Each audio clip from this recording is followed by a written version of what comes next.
Jams it home with a right hand. You're listening to the League Bound Podcast. Sheldon's coming again. Oh, mercy. Your source for weekly coverage on the future stars of the NBA. Gives it to Jenkins for the championship. I'm your co-host, Jake Schrantz. And I'm your co-host, Branden Blue. With production for the podcast coming from Broderick Wilken. With the first pick in the NBA draft.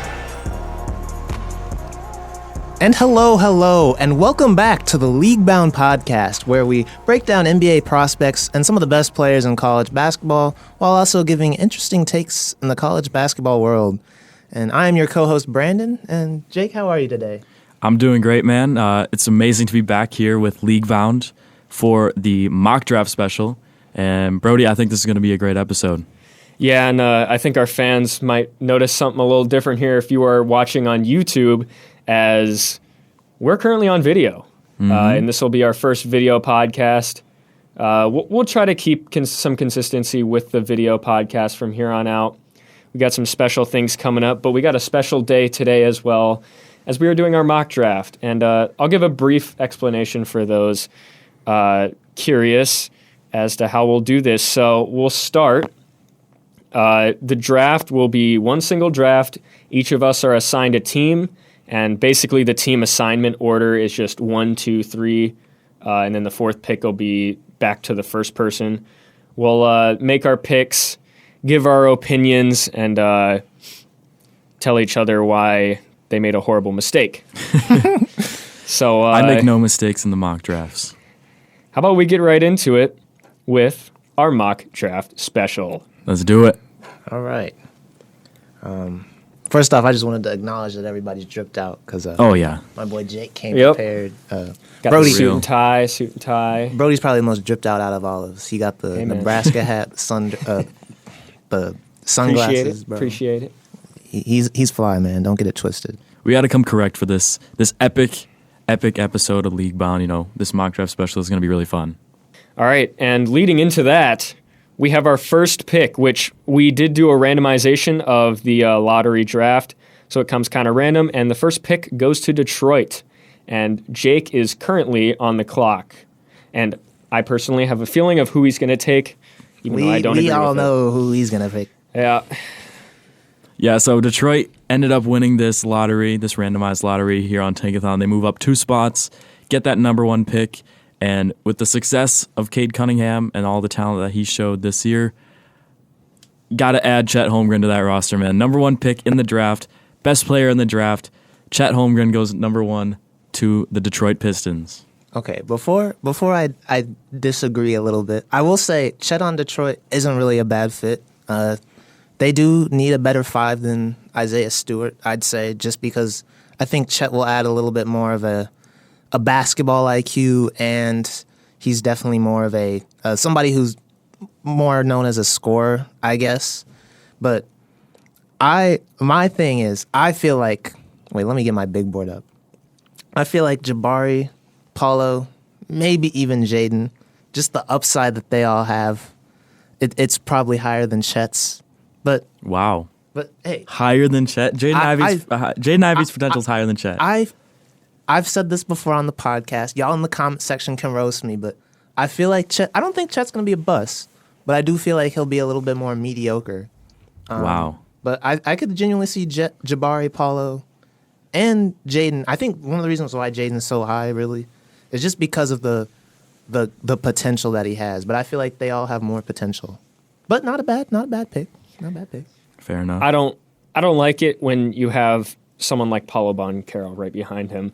I mean, you look at his Final Four performance and his entire performance in March Madness, and there's just really no comparison. I don't like the take, but it also means Chet's off the board, and I don't have to worry about picking him. That is true. And with that, Branden, let's move into pick number 2 here on the mock draft special. And the pick number 2 goes to Portland. Yes. So for Portland, That was a big surprise in the lottery randomization. If they If they manage to snag that, that'll be. If this does happen and they get like Damian back, and they still have Anthony Simons, it's gonna be crazy. But for me, I was torn. I can't lie, because Jabari and Paulo, I feel like every day I wake up and I'm like kind of interchangeable with the two. But after long and a lot of thought, this will probably change on draft day. I've decided that Jabari is going to be my second pick. Wow. And that is just because I feel like Paulo, he can shoot, but Jabari, he's way more of a shot creator than I'd say Paulo is. And I feel like him paired up alongside Simmons and Lillard, that just gives him so much scoring depth. And I think Jabari, he's a two-way player, so he can add a little bit of defense in there. So yeah, I think I'm gonna rock with Jabari. No disrespect to Paulo, but yeah, I think Jabari Smith is a terrific player and someone who, this top three is so talented where I feel like every player has the potential in the top three to be the best player in this draft class by, a mile. So Jabari definitely would bring that potential in to Portland, who was definitely looking for a running mate with Damian Lillard after they lost CJ McCollum. And so with that, I think we're moving on to my pick, which is the third overall pick. And we've been talking all year, all season about the big three, which is Jabari, Chet, and Paulo. And I look at this Sacramento roster. They need anyone. And I think here you just have to go best available, which is 110% Paulo Banchero. I mean, you look at the way he played in March Madness, it was absurd. It was an amazing performance, and I'm excited to welcome him to the Sacramento Kings. Yeah, the Kings move up kind of similar to the Portland Trailblazers here in this lottery simulation. This lottery is kind of crazy. They move up 4 spots up to number 3, and as Brody just selected right there, get Paulo Banchero, maybe the best player in this draft. It's questionable. I think it's a good pick, like we said. The first 3 picks they're all kind of interchangeable at the end of the day. You can't go wrong with that. And I don't really think, I guess they did trade Tyree, so if they had drafted Jaden, that could have been a little bit beneficial, but I don't think it's a bad pick. So yeah, Jaden with De'Aaron Fox would be pretty crazy, just pure speed-wise.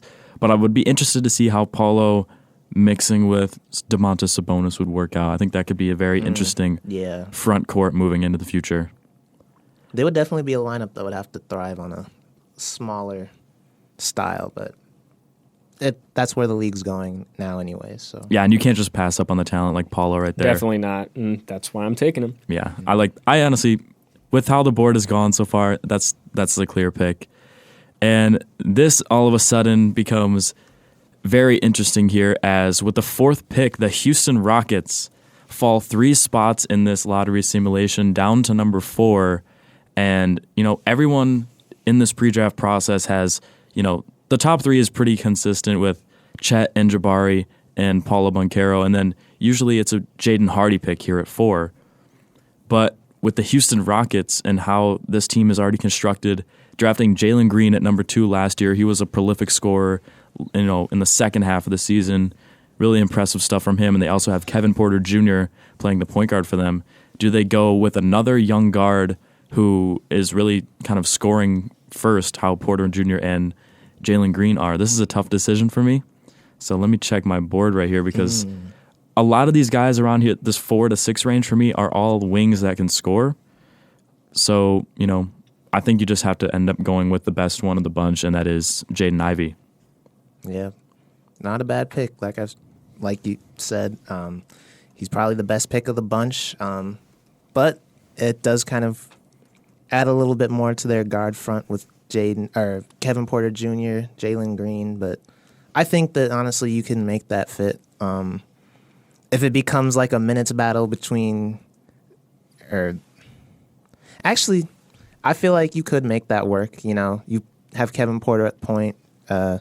I could see Jaden Ivey being the 2, Jalen Green being the 3. I think that could be a good lineup, because shooting guard, small forward, they're all kind of similar positions nowadays anyway. So I think that if you're Houston, that is the right pick. Yeah, and with Porter Jr., a lineup with Porter Jr., Jalen Green, and Jaden Ivey, 3 guys on the wing who can just blow by you off the dribble. I would be really interested to see how some of these poor defensive teams in the NBA deal with basically 3 guards, but plus size guards who can get to the rim pretty much at ease. That would be really fun to watch. Yeah, if they probably wouldn't be that good their first season. Well, who knows? Because Kevin Porter and Jalen, their second year, they might make things mesh, kind of like the Timberwolves did. But that would definitely be must-watch TV because all three of them are quick, explosive, jump out the gym. So those would be some pretty fun games to watch. And now, moving on to the Orlando pick. This one, I must say, we're getting to that point in the draft where it's like top 3 picks, sure, you kind of know. Even top 4 here with Jaden Ivey. He's kind yeah. of like pretty much locked there, I feel like. But this 5 through 10 spot, it's like, man, I could do a lot of things here. But for Orlando, I will come right out and say they have way too many guards, specifically point guards. So I don't see myself drafting like a Kennedy Chandler or Ty Washington, but they're a little bit lower anyways. But I think here, I'm going to have to rock with, I'm gonna mix it up and I'm going to go with Keegan Murray. Ooh. They do have Franz Wagner already, he kind of switches between the 4 and 5. But I think that, even in his first season, I do think he can be somebody who can supply a lot of scoring. And I think just for the Orlando Magic, where they're at now, that's something that they're going to need immediately. And plus, like I talked about, they have too many point guards. Literally last year, I remember when they drafted Jalen Suggs, I was like, what are you guys doing? But, I mean, it is what it is. Maybe Suggs will have that second-year takeoff that so many rookies seem to be having right now. But I think I'm going to have to rock with Keegan Murray for Orlando. I think that's a great pick with how this board has kind of fallen because Keegan Murray is one of those scorers here in the top of the draft that really doesn't need the ball in his hands a lot. So playing with a lineup with all those guards who are going to want to control the ball a lot, I think he could be someone perfect, pick and pop scenarios. He can shoot the 3 really well, and he's just someone who he's also not a freshman. I believe he's a sophomore, right? Yep. So he can come in, pretty much play right away. He's 6'8", so he has that versatility on the, he could play the 3 or the 4, especially with how small ball dominates the NBA now. And I think that Keegan Murray is a great fit for Orlando. And now we're down to the 6th pick, and that brings me to the table. Got a ton of options here, and this is for OKC. The Thunder, they could use a lot of people. I feel like, if anything, you want to build off of Shai Gilgeous-Alexander. And so with that, I mean, I'm looking at their roster. They need pretty much everyone just like last time, but they got Josh Giddey and Shai Gilgeous, so I think you add a big in here somewhere. Definitely. And for that, looking through here, I mean, pretty much the best next guy is AJ Griffin. So I'm going to take AJ Griffin at number 6. Okay. I think he'll be a great fit. He played really good at Duke. He had a great season. I think he's super talented, and welcome to OKC. Hopefully, maybe you can be finally the person to turn this one around, but we'll see with I think Thunder. that's a good pick, Brody. AJ Griffin, he might be a little bit questionable defensively, but I think that he's arguably one of the best shooters in this draft, specifically off the catch and shoot. And when you add him with players like Giddey, Gilgeous, who, Gilgeous especially, he's a really good driver, and the defense is going to collapse on him. So if you have a guy like AJ Griffin wide open in the corner, I could see him getting like 10 points a game just off of that alone. So I think that's a really good fit. Gives them a good sharp shooting threat. And also looking here, he's super young, so I mean, almost just. Oh my God, he's younger than us. He's literally younger than us. Hey, let me just say this. This is not an indictment on AJ Griffin. I think he's super talented. But like you just said a couple minutes ago, OKC is coming into this draft, and they need to get a big out of this draft, especially at the top. Yeah. Because I think AJ Griffin, like you said, he has the potential to work out in Oklahoma City. But they already have Lou Dort at the 3, who has been a good defender for them so far. I think that if I was OKC, I would have went for a Jalen Duren yeah. or even a Mark Williams, You know someone what? who could be a lob threat. I should have made that pick because if I'm being honest, I kind of forgot about Jalen Duren because he was super low on this list here as I'm reading. And I probably would have taken him over him because I really like Jalen Duren in comparison to A.J. Griffin. As Jake drops his baseball. No context needed as we move on here. Are we keeping AJ? I think we should keep AJ here. I made the pick. I made the mistake, Yeah. the error. Let's say OKC sees A.J. Griffin as a better pick, and I wouldn't. I mean, I made the pick, but I'm realizing how I'm backing myself into a wall here because I actually really like Jalen Duren, but we'll see. I mean, it's not a terrible pick as OKC does have, more picks. They have a pick at 12, so they could get a big there possibly. Mark Williams could be still on the board there if they're thinking that. They also do have a pick at 30, so they could get an option there, which you'll also be picking at 30 for the Thunder, interestingly. Oh, there we go. Man, they have a lot of picks this year, and there's a lot of talent this year as well, so we'll have to see there as we move into the 7th pick, which is the Pacers, which goes right back to Jake. How about the Pacers? Who are you taking for Indianapolis? Yeah, Indiana here at 7. They dropped 2 spots, so they're at 7 here. Trading for Tyrese Halliburton was a huge move for them last year. They have Malcolm Brogdon and Tyrese Halliburton as their backcourt, and I think that this team, they also have Buddy Hield out of that trade, so a good shooter there. So not sure if they're going to be looking at some of these wings like a Benedict Mathurin or a Johnny Davis, someone who does a lot of the similar things that a Buddy Hield would give you. And after losing Sabonis, they have Miles Turner. So that's somebody who's kind of solidified at the 5 for them. So I wouldn't be surprised if they go somebody on either the wing or a big that can kind of shoot. But also, not a super high ceiling on some of those players. Like Malcolm Brogdon, we kind of know what you're going to get from him at the point guard position. So you're not really expecting too much more development out of him. Tyrese Halliburton definitely has some ways to go in terms of his ceiling. But pretty much everyone else, you're kind of, you know what you're going to get with them. So I think maybe Indiana decides we're done here in the Eastern Conference, just settling for making the playoffs when we have a good year.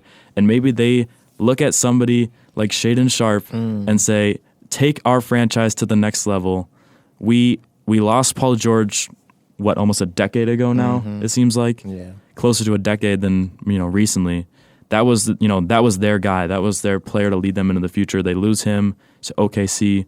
I think Indiana goes Shaedon Sharpe as long as he stays in this draft and look to rise to the rankings of the Eastern Conference on his back. Yeah, I think that's a good pick. Like you said, they have been mediocre for so long. Malcolm Brogdon, I hate to say it, he's a good player, but he's kind of mediocre as mediocre gets. And dang, no disrespect, he can still bring a ring to a team as a role player. But anyway, Shaedon Sharpe, I think that is a really good pick. People might, if he played in college this year. People honestly might be arguing he could be in this top 3 or 4. But just because he's coming straight out of high school, people are a little bit lower on him. And honestly, he might struggle this year, or his first season, but I think the season after, and for honestly the rest of his career, he's going to have a really, really high ceiling. I think that's a good pick for the Pacers. Yeah, and I was thinking just with Halliburton and Brogdon, the way that they can control this offense and be efficient offensively, they probably will be able to kind of recover for any deficiencies early in Sharpe's career and help him develop those skills that he's lacking coming straight out of high school. So we'll see if they can do it. And also, if Rick Carlisle, is he going to stay there? Is he going to retire soon? He's getting up there in age. But that's a coach that is coached however many people in this league. He's been a legend in NBA history. And I think that's someone who could really coach up Sharpe well. So the Pelicans are on the clock. Now this I think is a really crucial pick because assuming they have Zion Williamson back next year, I think that they could really do some damage with this pick, whether they decide to trade it or if they draft somebody. But I'm looking at this big board, and I'm thinking now, this might be I'm not going to lie, I'm a little bit skeptical about this pick, but I feel like they might need to draft this player just to add to their defensive identity. Although they do have Herb Jones right now, but I think if you add Jalen Duren to this roster, I think this might be really good for them because this does they have guys like C.J. McCollum, Brandon Ingram, Zion Williamson, so I feel like they have enough scoring, but just having somebody who can kind of be your anchor, I think that's something that's really, really crucial. And he's a versatile defender too. So adding him along with Herb Jones, who can, guard almost any position, I think will be really beneficial. Yeah, and I'm just picturing now in my head, years into the future after Jalen Duren, who's already a massive human being, after he gets in that NBA weight room, I'm just picturing, the tip-off circle with Zion Williamson and Jalen Duren, and that is one of the scariest front courts physically in the entire NBA. Yeah. My only big concern with that would be the spacing, obviously, because Duren is not a perimeter shooter at all at this point in his career. But, I think the talent wins out there, and maybe, they just become a crazy front court with Ingram, Zion Williamson, and Jalen Duren. That would be pretty scary. Mm-hmm. I think Jalen Duren looks amazing with New Orleans, and with Zion Williamson, just as you said, that front court would be ridiculous. Yeah, and the Pelicans at 8, they might not even have thought Jalen Duren would be on the board for them with OKC at 6, as they may have thought he would go to the Thunder instead of A.J. Griffin, but they sit and let Jalen Duren fall right into their lap in this simulation. And coming right here to my pick again, number 9, the Spurs. I don't know why I said it like that. I shouldn't have stretched as I was talking. But as we go on to the Spurs we're starting to get into teams that have quite a lot more talent and aren't just completely lacking in every regard. And looking at this team, they have a good center, great point guard, and they have a good forward, so they're pretty filled out. They could go for either a guard or a forward here. And you know what? I am going to go for the man himself out of Arizona, Ben Mathurin. I'm going with Ben Mathurin. He was great. He was super clutch. I mean, made a ton of plays for Arizona in March Madness. You can tell I'm picking off March Madness. Crazy, right? Mm-hmm. But, he's got a high ceiling, young talent, put up a ton of numbers in college, and welcome to the Spurs. I think he'll really help fill out that team. Yeah, Ben Mathurin coming to the Spurs to play alongside DeJounte Murray, adding him to Keldon Johnson and Devin Vassell on the wing as shooters and scorers, that is a really nice young trio of, shot takers and especially shot makers from three-point range. All of those guys have range. Ben Mathurin, really special talent. I love that pick for the Spurs. Yeah. Like you said, my only concern is just that it's just Devin Vassell, Keldon Johnson. So there might be a little war for minutes, but like Jake said, a lot of good shooters. DeJounte Murray is the leader of that team, so I'm sure he can keep those guys. He can keep those guys in check, and who knows? The chances that they're all going to turn out and be, all-star caliber players is just really not likely when you look at it. So I think that does give them a good starting five or starting backcourt at least, and they have a good guy to come off the bench. So I like that pick, Brody. Thank you. All right, on to number 10 here. We have the Washington Wizards, who stay at 10 here in the lottery. Wizards are a very interesting team, as with Bradley Beal, obviously their best player, best scorer, one of the best scorers in the entire league. They are a team that, and honestly, we need to take a quick break here. I got to look up the Wizards roster. Yeah, this Wizards roster, they have young players in Denny Avdia, Rui Hachimura, Corey Kispert is a good shooter for them. Kyle Kuzma actually played really well for them this season, which was somewhat surprising. They got Kristaps Porzingis in a trade, so they've got some talent in a lot of different positions and a lot of different sizes on this team.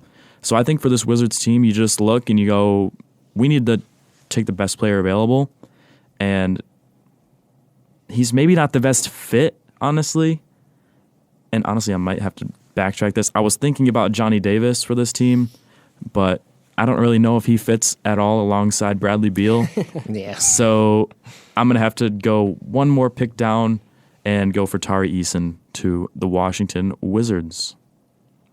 Yeah, I think that's a good pick. Tari Eason, he's a guy with very, very good size.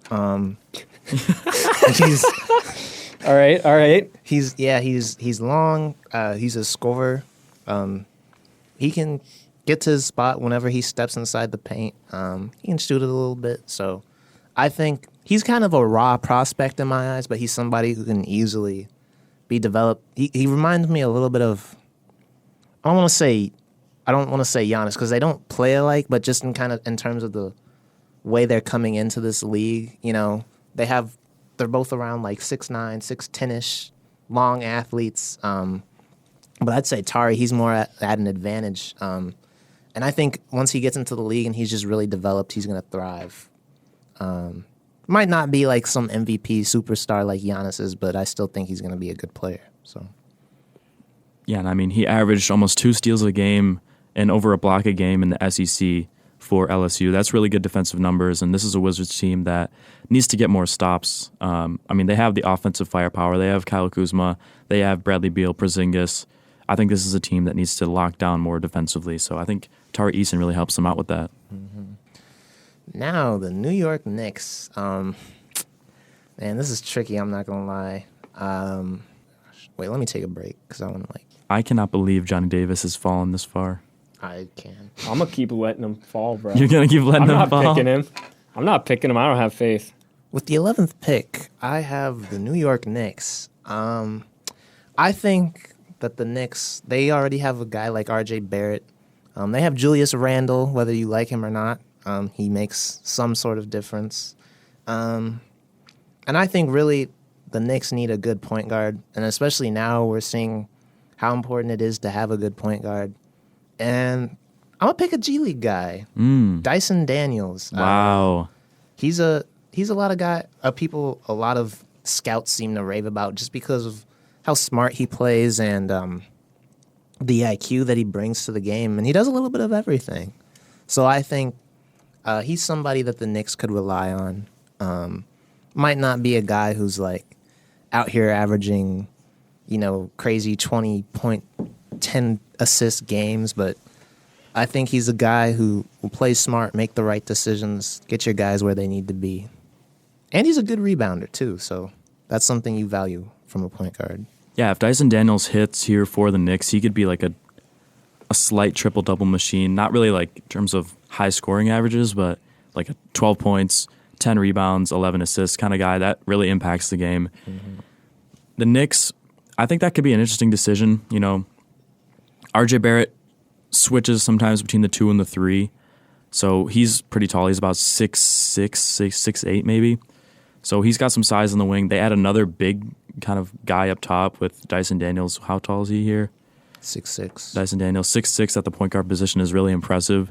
So the Knicks, after many years now trying to solve that point guard position, take a guy in the lottery who may lead them into the future. That'd be very interesting. This is just a little side note, but I'm thinking about Thib, and I know that he has a affinity for smaller point guards. So now that I think about it, I'm going to keep my pick the same, but I feel like he's probably going either Kennedy or Ty here, honestly. But I still think Dyson Daniels can help them tremendously. So yeah. Brody, got the number 12 pick, OKC Thunder. You passed on a big earlier at number 6. Will you take one here?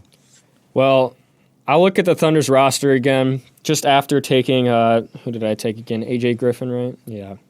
And, you know what? It sounds kind of goofy now looking at it, but man, that team is talented. But you got to go for a center here. I look at this team, they don't really have a super identity at center. I'm sorry, Isaiah Roby. He is from Nebraska. I love him. I love him to death. I'm sure you could thrive somewhere else. But we need an identity at center for the Thunder. I say that like I'm a fan of the team.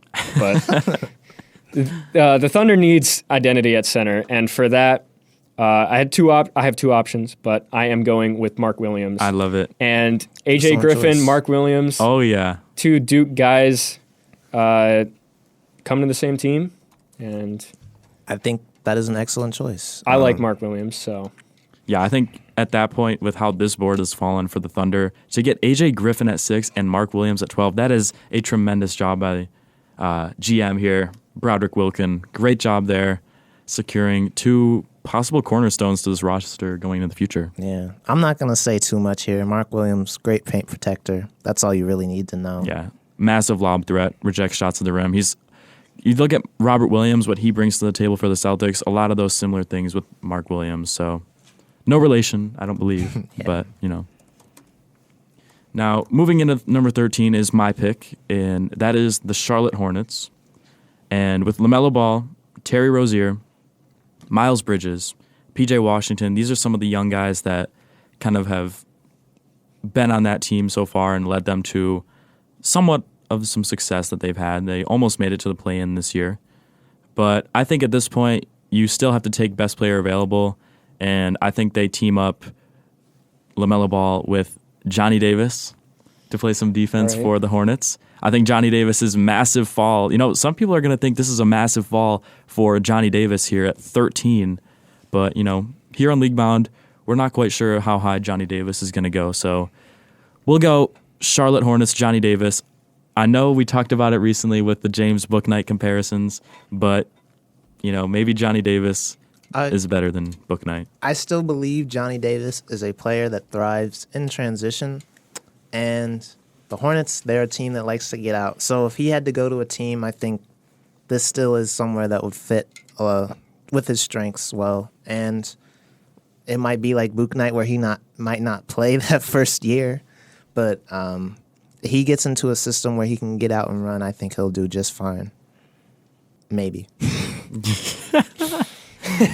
And now moving into number 14, Brandon, who are the Cleveland Cavaliers going to pick? Who are you going to give us?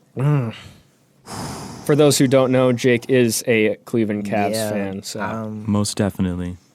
There's a lot of good talent on the board for the Cavs here. Yeah. After just missing out on the playoffs this whole year. draft really just has a ton of it. So For sure. Honestly, I know who I'm going to take. You guys don't need a point guard. Definitely You guys not. need another shooter. I think I have a feeling. Ochai. Thank My guy, you. Baji. There Thank he goes. you. He's I to the love Cavs. the pick. He's, again, maybe this might be more of a hot take, but I do think you could argue he is one of the best shooters in this draft. I think that's why he's so high up there. Again, more of a catch-and-shoot guy, not really a shot creator, but I think he'll fit right along with Garland. Colin Sexton, if he comes back, that backcourt will just be lethal. He might come off the bench to start, I don't know, but I think he'll fit in just fine in Cleveland, or anywhere, honestly. But Yeah, he's definitely a fit anywhere kind of guy. His game is basically the stereotypical 3-and-D guy, like perfectly, like almost like a Jay Crowder kind of player, which I think is really what Cleveland would be looking for in a young player. So perfect pick there from GM Branden Blue. Brody, what are we thinking here for number 15 with the Charlotte Hornets? Man, this is hard. I'm not quite sure who I want to throw in here yet. You guys But- technically just drafted Johnny Davis Yep, a bit ago. Johnny Davis is on this team now. I'm looking here and I noticed that 4 of the starters are 6'7", including their 6th man. Just random thing. I thought it was kind of goofy. Let's see here. So you pick a shooting guard. Could go for another center. Well, Is Mason Plumlee really it? Is he like that Yeah. enough? Trevor Keels can play some know what? defense. I was looking at him with the Thunder, but I decided to go with Mark Williams. And I think this team could use another center to develop and really get going here. So I am going to take Walker Kessler. Walker Kessler here at number 15. He's had some fantastic games, and he is a defensive menace. Yeah, he had some I think he had a triple-double this season with blocks for Auburn. That was He ridiculous. had 10 blocks, or no. I think he had 12 blocks in a game or something like that. Yeah, wasn't that the Arkansas game? I think fouled out in that game or something, but it was... He fouled out with like 12 blocks. It was... I don't know. It was crazy. But he also, really scary, started to show a little bit of some perimeter shooting a little bit later into the season. That could be something that he develops into a strength and almost becomes like a bigger Kevin Love, sort of, with the rebounding and the defense and possibly some perimeter shooting with that. That would be really nice for Charlotte moving into the future. Now, up here at number 16 are the Atlanta Hawks. After taking down the Cavaliers in the play-in to reach the playoffs, that was really tough to watch. But they lose in the first round to the Heat. And I think this Hawks team may be looking for someone to raise their ceiling a little bit. You have Trae Young, obviously, probably a top 5 point guard almost, maybe definitely top 10. So I think the Hawks here look at somebody who can come in, and they have Clint Capella, obviously, at center, so they're set there. I think, will John Collins stay? Will he go? That's kind of up to, determination here coming up. But I think someone that raises their ceiling definitely defensively and a good shooter on the wing. And Hawks fans might not like this very much just because, similar skill sets to Kevin Huerter. But I got to take Christian Braun off the board here for the Atlanta Hawks. I think his 3-and-D ability is something that the Hawks won't be able to pass up. And after losing to the Heat in the playoffs, a guy like Tyler Hero was something that, is effective against them. And Christian Braun, I think, can bring a lot of the stuff that Hero brings to the table. I don't think Brown is as good of a shooter as Hero is, but I definitely think that he has the same heart and grit. And Hawks, like we've said, they're a team that needs defense. And Christian Braun, what makes him so good is his defense. He had that clutch stop in the championship game, so Hawks are getting a good pick there. Yeah, another guy I was thinking about was E.J. Liddell, but I couldn't quite take a shot at him at number 16 in the draft. I think he might be there a little bit later on. All right. The Rockets, I think I'm going to give them a pick that's a little bit more defensive here because, like a lot of these young teams need, it's a defensive player. So I think I'm going to go with Jeremy Sochan here from Baylor. I like that. He's a good shooter. Can switch like crazy. Showed that he might honestly be one of the best defenders in this class. Just from going back and looking at the research. So I think the Rockets could use somebody like him. Or see him being more of like his first few years being more of like a role player off the bench. But when they get ready for the playoffs, which I could see happening maybe even next season, maybe even the season after, him just being a heart and grit guy that just comes in, makes the big stop, shuts down, best player at the right time. So I'm rocking with Jeremy Sochan. I like the pick. I think the Rockets are a team that, you're basically still in the stage of just acquiring talent because they haven't proven any winning ability since James Harden left the team. So I think anyone who can come in and show that they could be a building block for the future, that's definitely something worth picking here in the middle of the first round. Brody, what you thinking at 18 for the Chicago Bulls? So Chicago Bulls, interesting team. They need defense. Okay. Can I say that? Can I say they need defense? Yes. I think every team needs defense, but definitely the Bulls. I think they desperately need defense. And I think that's the reason they struggled through the season at times. Really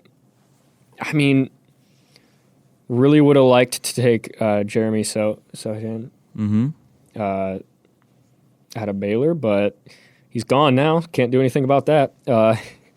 So next best option I'm looking at here, and he'll be a nice scoring threat as well, and someone who can kind of come in, be a good role player off the bench, and make sure the team doesn't start falling behind in games and really just be a great role player. I'll take E.J. Liddell. Ooh, okay. Out of Ohio State for the Chicago Bulls at pick number 18. I like that pick. I think that's someone who could be one of these, veterans of college basketball that the scouts here in the 2022 draft really kind of value as someone who can definitely play at the next level. For the Bulls, if I was looking at that draft, they have Lonzo Ball at the point guard position, but, he has been somewhat unreliable in terms of health so far in his career. And they have Kobe White, who was solid at moments this year, but I would have been looking at someone like Kennedy Chandler just because he's sticking out on my board. I was debating that, but he's someone who was sticking out on my board, same as Ty Washington. I think it's a little surprising the way that this board has fallen with those two guys still on the board. But, Timberwolves on the clock right now, they are not a team that needs any of those guys, Kennedy Chandler or Ty Washington. You have Anthony Edwards as, I would say, the best player moving forward for Minnesota here at pick number 19. So definitely don't need a shooter or a scorer off the wing. Karl Anthony Towns really went through it here in the playoffs. Was not doing very good for them. So honestly, this is a team that needs to take best player available. And this is tough, but I think I'm going to go Kendall Brown, who could play alongside Anthony Edwards a little bit. He's got the size to play the 3. And I think Kendall Brown is someone who could raise the ceiling a little bit if he reaches his potential offensively for the Minnesota Timberwolves. I think that's a good pick. These Baylor guys have some of the same identities, but he's another good defensive anchor. I think he's versatile, can defend almost any position, so that's a good pick for the Timberwolves right there. So with the 20th pick in this draft, I think I'm going to have the Spurs take Christian Koloko here. Okay.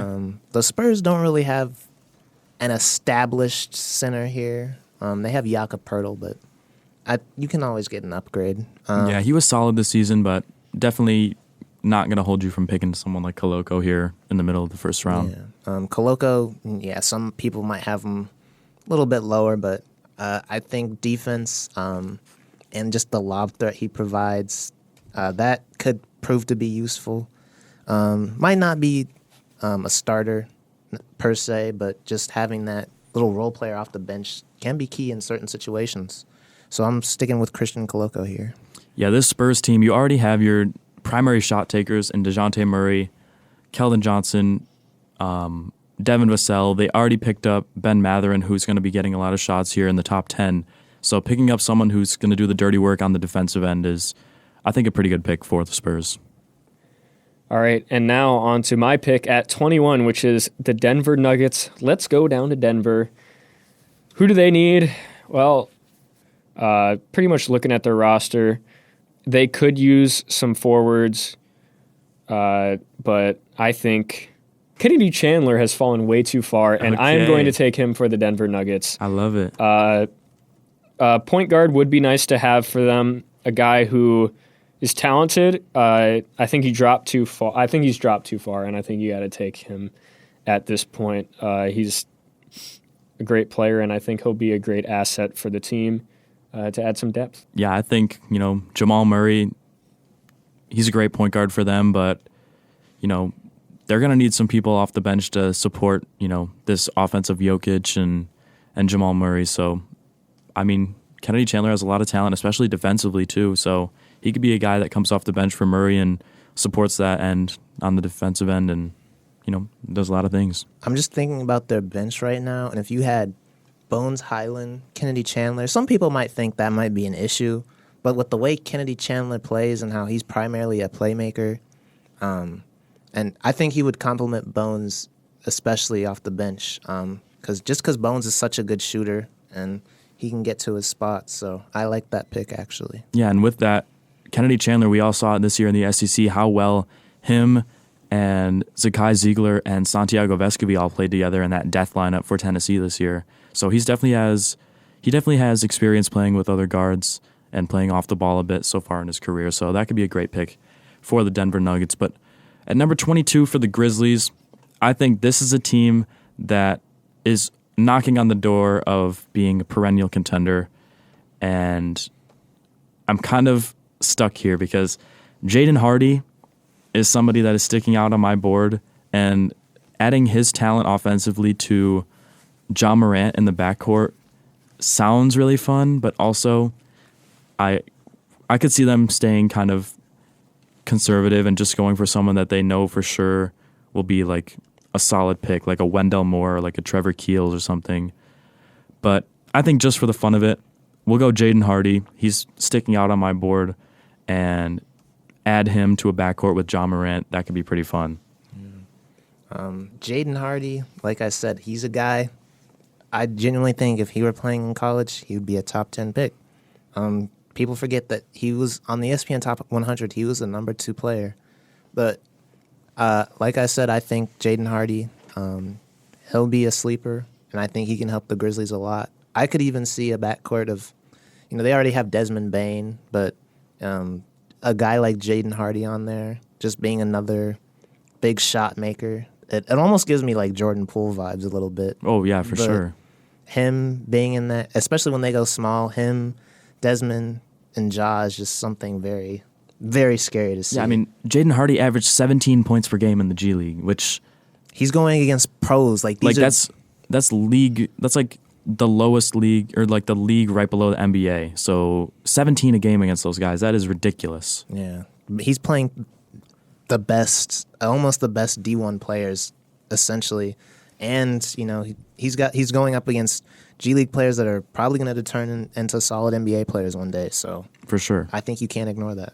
So now for the Nets, I know they're a team that needs a little bit more defense, and Ousmane Dieng is a guy who's not really known for that, but I think I'm going to pick him here just because wow. I feel like if I'm the Nets here and I'm like kind of getting into their frame of mind, I feel like they see the upside that he brings offensively, and I think they're willing to take a chance on it. Just because he's 6'10" and he can handle the ball really well, and he can kind of play make a little bit too. So I think they take a chance on him, and adding just another young core for when guys like Kyrie and KD are getting up there, and just getting another young player who can be an offensive threat. I think Ousmane kind of fits into their identity. Yeah, and I was thinking, maybe you were thinking about someone like a Wendell Moore or a Trevor Keels to take that Bruce Brown role, but they do already kind of have some young players like a Kessler Edwards, who has been a pretty good perimeter shooter for them. He's pretty young as well. So I think, Ousmane Dieng, similar build to Kevin Durant, not perfect, but could definitely learn some things as staying in the league at that kind of a frame from Kevin Durant. That could be really interesting. Brody, what are you thinking about for number 24 with the Milwaukee Bucks, one of the best teams in the league? Yeah, well, with one of the best teams in the league, I was looking at a guard here because I feel like they could use one, but I also really feel like pulling the trigger on another guy. You know what? I'm going to do it. I'm going to pull the trigger on the man out of Nebraska. There he is. The man out of Nebraska, Bryce McGowens. Come on up to Milwaukee, Wisconsin. Wow. Join the Bucks. Be a role player. A menace. I mean, you just love to see it. Be a sleeper. You love to see him in the first round. I think he's a super talented guy. I'd love to see him go at any of those rates. We got to see him the most out of all these players in the first round because Definitely. we are from UNL. I figured we could talk about him a bit longer over other players, but just because I feel like we know a thing or two. But like watching him grow over the entire season, he struggled until he didn't at all at the end of the season, and he's a quick learner. He picks up quickly, and I think under the development of that staff down or up with the Bucks, he has a chance to become a very pivotal role player for that team. Yeah. Go ahead. I was going to say, if a player like him, a lot of people complain about how he's just skinny, doesn't really finish through contact. But if we've seen firsthand through Giannis what that staff can do to a young player who kind of needs to get better physically, but if you pair him alongside, let's say he's on the floor with Giannis, and somebody who's just going to draw so much attention, he's going to be standing around that perimeter just racking up shots. Once he learns how to drive too and like really finish on people, because we've seen him get a couple mean posters. So, when he starts doing that at the NBA level, I think he's going to be a dangerous player. Okay, let me just go off real quick. Get that camera on me. All season, here on League Bound, we have been promoting Bryce McGowens, especially me, top 20 pick. It doesn't quite happen here on this pre-lottery mock draft, but number 24 to the Bucks, Bryce McGowens, his progression this season, linear, just positive all year long. One of the best scorers in the entire nation, almost 17 points per game. Where else are you finding that other than at this top 4 in the draft? Paulo Banchero, Jabari Smith, Jaden Ivey, some of the best scorers as freshmen in the country. Bryce McGowens right up there with him. Great length defensively. One of the best prospects in this draft, in my opinion. Bucks get a steal, and I think Bryce McGowens, one of the best players in this draft. That message was sponsored by Jacob Schrantz. Most definitely. All right, I'm done ranting. Now, Beautiful. Truly beautiful. the 25th pick with the Spurs, Jake, who you got? Spurs right here. I don't believe they're going to take 3 picks on draft night. Trade. I think they're going to trade something here. But someone that I think, I don't know, I guess as their 3rd pick, they're just like, why not? I guess they go Nikola Jovic. He's a good shooter from overseas. And he's somebody that the Spurs could use.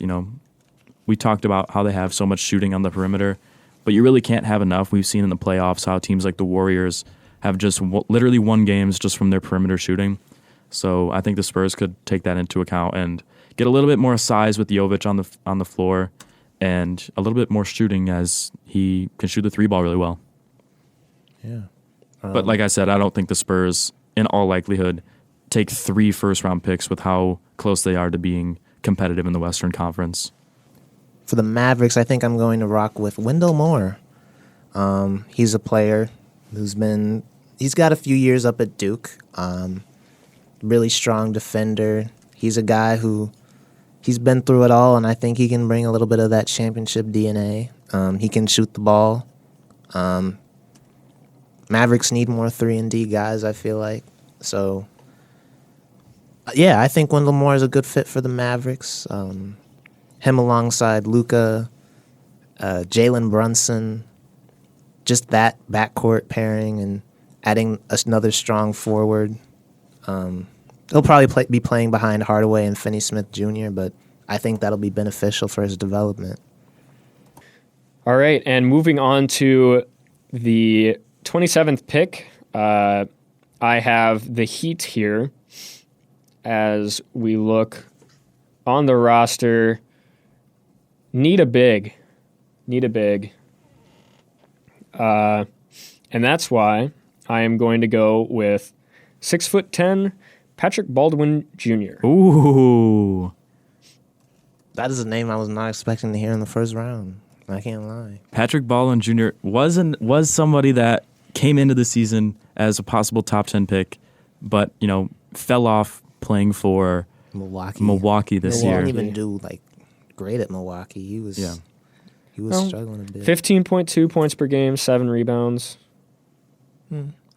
He has the a potential. Block and a steal. Yeah. I mean, I'll give it to him. try to develop him. They're such a complete team where if what they happens. hit on a pick like Patrick that's the Baldwin, thing. that would be scary. I look at the Heat's depth, and they just need a big, but at this point, take a gamble. Yeah. Number 1 seed in the Eastern Conference, you can't really be worried about developing more young players, so you just take a shot. Yeah. I think or they could even trade the pick, who knows. But For real. At this point, I think the Heat are known for their crazy work ethic and culture. They weigh people at their training camps and practices, and if you have a certain body fat index, you're just getting benched or you're getting cut from the team. So I think that if Patrick Baldwin has the work ethic, things will work out. Definitely. Yeah, and then real quick here at number 28, the Warriors, I think they look at somebody, they're probably looking at a Trevor Keels or a Malachi Branham. And, very similar players. They're both shooting guards. As I think Jordan Poole could be their 6th man pretty much going forward until, Steph and Clay kind of phase out of their superstardom. Obviously they could upgrade the big position. And honestly, I might actually look at that as the guys here on League Bound may not like it alongside me, but Trace Jackson Davis, I think is somebody who could be a Wow. perfect fit for the Golden State Warriors. Holy cow. When you think about it, Warriors, they don't really draft shooting big men. They just like to get guys who can defend. Exactly. He can play defense. He can be a nice screener for them. They already have their shot takers in the guard position. You know, I think he's someone that could be a good lob threat for Jordan Poole as he kind of wiggles around off the bench. I think, obviously, Steph Curry is going to find him in perfect positions. Klay Thompson needs a guy to set screens for him coming off the ball. So I think Trayce Jackson-Davis, somebody who was extremely efficient offensively as well, he's not going to get a lot of shots in the Golden State offense. So I think he's someone that needs to be able to make his shots count when he takes them. And I could definitely see someone like Trayce Jackson-Davis being a great pick for them. All right. Figured out. Grizzlies, I'm kind of torn with this pick, I ain't going to lie. Because, like, they don't really need Ty, especially if they're drafting Jaden Hardy early. But they'll take Ty here, I guess. He's fallen so People far. are going to be so mad. I already know. They're going to be like, where's Ty in the comments? But I'm sorry. But he's going to fall to 29 here. Like I said, I don't think this is Holy cow, man. I don't think this is really that strong of, like, a point guard class. Because, like, Tankathon has Ty Washington at 11 to the Knicks. And that's, yeah. But the thing is if the Knicks don't go Ty, a lot of these teams really don't need a point guard. Yeah. So he could fall. We could see a fall of point guards here, kind of like how in the NFL draft we saw a big fall in quarterback. Yeah, like I said earlier in the draft, with the Knicks, Thibodeau likes smaller guards like Kennedy or Ty, so he could fall there. But like I said, I just really think Kennedy is a better player than Ty. I agree completely. Just because Ty, I'm like, I look at him and I'm just like, I don't think there's one thing that he really excels at, whereas Kennedy, it's kind of like, they're similar in a way, but Kennedy is a much better playmaker. Yeah, and a much better defender. Yeah, so it's like, Ty, he'll probably go in the first round, but here I'm gonna plop him there. Maybe he is the surprise of draft night. Yeah. Maybe he's the Lamar Jackson. Maybe he'll have us looking foolish like 2 or 3 years from now. Ends up averaging like 15 or so on like a solid playoff contending team. And Brody, to wrap it up here on the mock draft special. All right, man. I got the shades on. Pre-lottery, number 30. Y'all join me. OKC. Should we join you? Join me with the shades. For the final pick in our first round of this year's mock draft, before the lottery, I got OKC again. I also think after taking AJ Griffin and Mark Williams, that I feel like they would try to get something out of this pick. Trevor Keels is still on the board. You could go 3 straight Holy cow. Duke players. I could do it for the meme. I mean, there's no way. Like, if you get AJ Griffin and Mark Williams, are you really, like, going for Trevor Keels? I mean, wow. Hey. That would be crazy. The whole squad. I mean, I guess if you want... Cause Malachi Branham is still on the board as well. Someone that a lot of draft experts think is going to go much higher than we have him right here. I know those Ohio State fans are going to be in our comments like, where's Malachi? Oh, yeah. Like, especially as Bryce McGowens goes at 24. Oh, yeah. Well, we don't rock with know Malachi. who the real rookie of the year is. Yeah, we don't rock with Malachi. We know who the freshman of the year really was in the Big Ten. Yeah, not rookie, freshman. We know the real Big Ten freshman of the year. Come on now. Forget Big Ten freshman of the year. Who won AP Big Ten newcomer of the year? Real. Let's talk about that. Come on. But anyway. One of the most prestigious awards in all of college basketball, obviously. Anything with AP in front, Associated Press, advanced placement, get out of here. All right. Screw it. Why not? 3 Duke players for OKC. We're going Trevor Keels. What a way We're going to Trevor finish it Keels. off. I feel like if you get AJ Griffin and Mark Williams, you would trade this pick, but I agree. But we'll take Trevor Keels. Trevor Keels to finish it off. What a mock draft, guys. I'm very proud of us. Let's get a round of applause. You know what? This makes me look like a Duke fan as well. Duke propaganda. Just taking everyone. But, hey, these are talented guys. Definitely. Best available. Definitely all 3 of them worthy of first-round picks. It's just, the way the board fell, somehow OKC got 3 of them. And you know what? I am proud that I got to be the one to pull the trigger on Bryce McGowens. I'm going to be honest. I take that humbly. I mean, you are wearing the Nebraska hat today. I'm rocking the Nebraska hat today. It is proudly repping as we wrap this podcast up. It's a pretty long one, but it is our first video podcast, a special podcast for us. This is what we kind of have been working towards pretty much all season. We've done all the prospect breakdowns we can. We've gone into all these teams, who's been playing the best, and this is where it all comes to fruition with this NBA draft. We've been building it up all year. We're really excited. 2 weeks out around there from the lottery being revealed. So we'll probably do some content covering how that changes things here with our mock draft. But, starting off with our video podcast, got to start it off with a bang. So we got you guys here today. And thank you all for tuning in to the mock draft special. You can follow us all on social media. You can follow me on Instagram and Twitter at Jacob Schrantz. You can follow me on Instagram at Branden.Blue. And you can follow me on Twitter now at Branden_Blue25. Hey. You can follow me at Brody Wilken on Twitter and at Broderick Wilken on Instagram and Broderick Wilken on YouTube.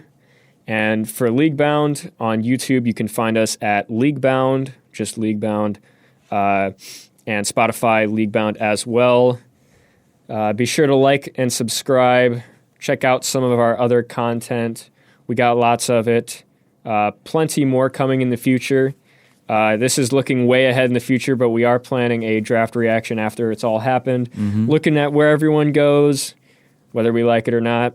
Rate us on YouTube. Also, let us know what y'all think of this mock draft, because I know y'all got opinions. Yeah, this quickly turned into an interesting mock draft, as I can say the least. Well, not only did we have crazy lottery picks, but we also just kind of...